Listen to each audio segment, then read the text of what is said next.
Huitième de finale de la Ligue des Champions, Naples face au FC Barcelone. Résultat final, un partout, jingle. Salut à tous, bienvenue dans cette nouvelle vidéo pour débriefer le match qui s'est déroulé entre le FC Barcelone et Naples sur le terrain de Naples, dans le jardin d'un certain Diego Armando Maradona, match qui s'est terminé sur un score de 1 partout.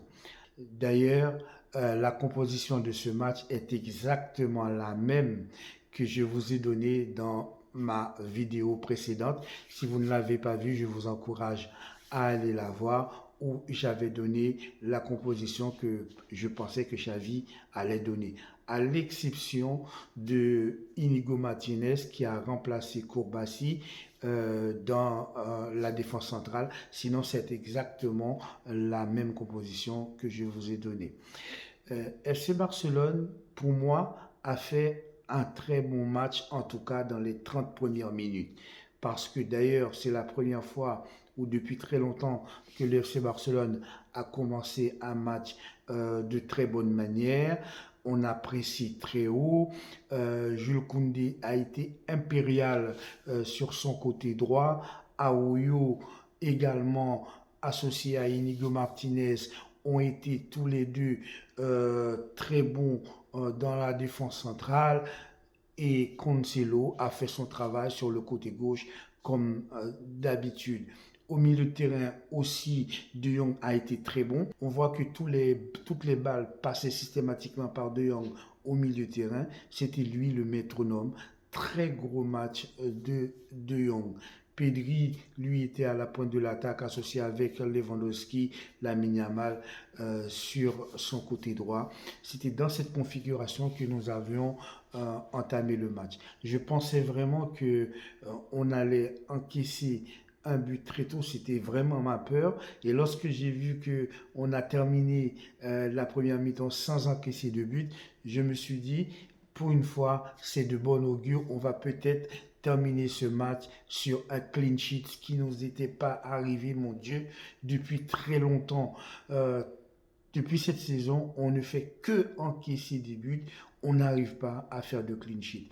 Maintenant que Ter Stegen est là, je me suis dit, c'est le bon match, c'est le bon moment, on tient le bon bout, on arrive à la mi-temps sans encaisser de but. On n'en a pas marqué, certes, mais en tout cas, on n'en a pas encaissé. C'est une très bonne chose. On va revenir de la mi-temps. Le FC Barcelone va continuer également à presser, à marquer, à jouer de très bonne façon pour pouvoir gagner ce match, pour pouvoir en tout cas marquer un but. D'ailleurs, nous avons fait plusieurs frappes cadrées, une frappe de Pedri, une frappe de Lamine Yamal. Donc, effectivement, Barcelone déroule. Mais vous connaissez aussi Barcelone, on connaît tous Barcelone, on savait que cela n'allait pas durer. Jusqu'à un certain moment où, effectivement, je crois que c'est Gundogan ou Lamine Yamal qui va faire une passe à Pedri, et là, Pedri va trouver une ligne de passe pour Robert Lewandowski qui a fait un appel aux petits oignons pour marquer le premier but. Il va fixer le gardien de Naples, premier poteau, fin de frappe, premier poteau, et Lewandowski va marquer un but fantastique, 1-0 pour nous. Et là, mes amis, je me suis dit, c'est une très bonne chose, on mène 1-0, on n'encaisse pas de but, on déroule, c'est très bien. 60 minutes, 70e minute, et là, j'ai senti que le FC Barcelone, comme à l'habitude, comme à chaque fois, comme quand on marque, on n'essaie pas de marquer un deuxième but. Eh bien, non, on est là, on ronronne. Et j'ai remarqué que Pedri commence à avoir de plus en plus de mal pour revenir, que Lamine Yamal commence à perdre un petit peu plus de mal, un petit peu plus de ballon. J'ai senti qu'il fallait que Xavi fasse des changements. On a du monde sur le banc quand même. On a Victor Roque qui peut remplacer Lamine Yamal. On a Rafinha qui peut remplacer également Lamine Yamal. Mais Xavi, comme à son habitude, ne fait pas de changement et cela ne va pas rater. Et on sentait que Victor Osimhen prenait de plus en plus d'espace, prenait de plus en plus de place dans notre défense, que ce soit lors des centres. Il y avait toujours Victor Osimhen qui était en duel avec Arroyo ou avec Inigo Martinez. Donc on sentait que le but pouvait arriver à tout moment et cela n'a pas loupé. Ça va être Inigo Martinez qui va faire une erreur pour moi parce qu'il va un peu glisser et en glissant il va un petit peu cogner le pied de Victor Osimhen qui va rester debout s'il vous plaît sur ses cannes.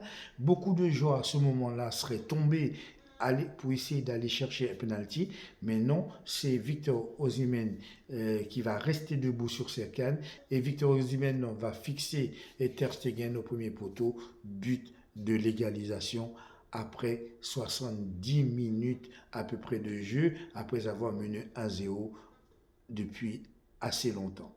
Et là, les mauvaises images reviennent, les mauvaises sensations reviennent, les mauvais souvenirs reviennent, les cauchemars reviennent. Et on se dit, ce match, au pire, on va perdre le match. Au mieux, ça va se terminer sur un score de 1 partout. Et on va encore passer une fois de plus à côté de cette victoire. Sur les 15 dernières minutes du match, Naples va presser pour essayer de marquer son deuxième but, mais ils ne vont pas réussir parce que le FC Barcelone, à ce moment-là qu'on a encaissé un but, c'est à ce moment-là que, bien entendu, Xavi va faire ses changements. Il va faire entrer Rafinha, donc, qui va remplacer Lamine Yamal, et il va faire entrer également Oriol Romeu qui va remplacer Christensen au milieu de terrain. Donc en fin de compte, on se rend compte que cette équipe de FC Barcelone, c'est une équipe qui n'arrive vraiment pas à gagner les matchs importants cette saison.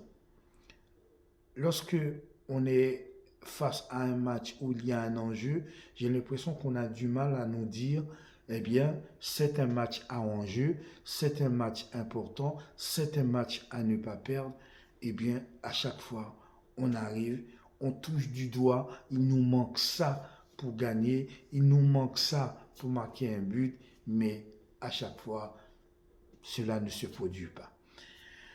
Xavi, on ne va pas encore parler de Xavi parce qu'il va partir.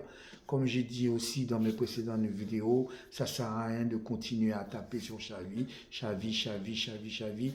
On l'a fait pendant toute la saison. Je ne vois pas ce que Xavi aurait pu faire de mieux. Je ne vois pas ce que l'équipe aurait pu faire de mieux. Parce que c'est toute l'équipe qui est dans cette situation. C'est toute l'équipe qui a un problème ici. Un problème mental. Lorsque on mène au score, eh bien, on n'a pas la mentalité, on n'a pas l'espèce de vista, l'espèce de grinta qui nous permettent d'aller chercher le deuxième but. Eh bien, on est attentiste, on se contente de très peu, on se contente de mener 1-0 en croyant que Naples allait rester comme ça et nous laisser gagner ce match 1-0. Alors que si on avait continué à insister, peut-être on aurait même sûrement marqué un deuxième but. Le FC Barcelone a encore son destin en main pour le match retour. Ça va être chez nous à Montjuïc.